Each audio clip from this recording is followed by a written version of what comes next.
I don't want to kind of develop this great sense of victimhood, but I do feel, and it's, you know, I come here and I feel that we in Israel have paid the price.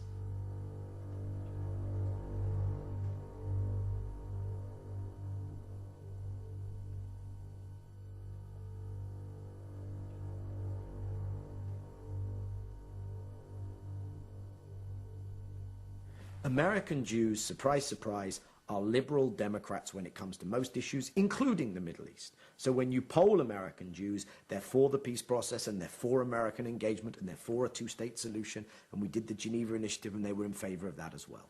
But the institutional, organized leadership of the community has kind of taken things in a very different direction.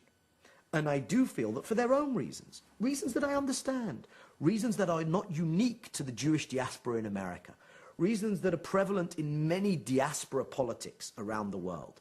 It's to do with my identity in a diaspora, it's to do partially with guilt, it's to do with my own political role in my new host community, etc., etc. They've driven so-called pro-Israel politics in Washington in a direction which is directly antithetical to what is good for Israel. In that respect, yes, I do feel we paid a price.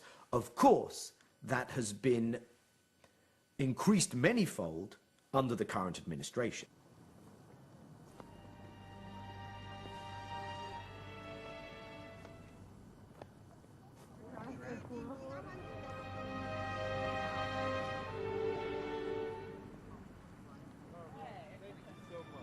America has become part of the Israeli victim narrative. It began, I think, in the 70s, when one of the ways in which the African-American community could begin to get amends for slavery and the consequences of slavery was by emphasizing that it was a victim of history. That even if you didn't do it, history did it. Your grandparents did it. It's not a personal responsibility, but there's a cultural debt.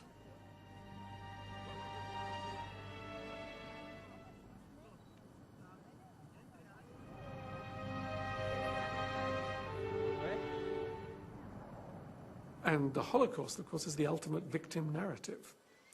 And David Ben-Gurion, the first Israeli prime minister, knew this very well because he turned it to advantage, giving Israel as a whole country a victim narrative.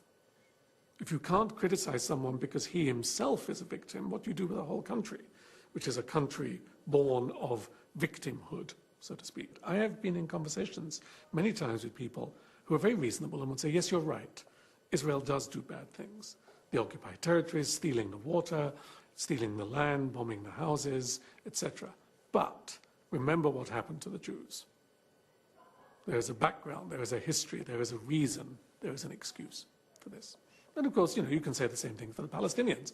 Remember what happened to the Palestinians after the Nakba in 1948 and so on, 1967. No wonder they have suicide bombers. You can always do this. There's always a relationship between collective past suffering and present individual actions. To turn that into public policy, though, is catastrophic, and that is what we see today.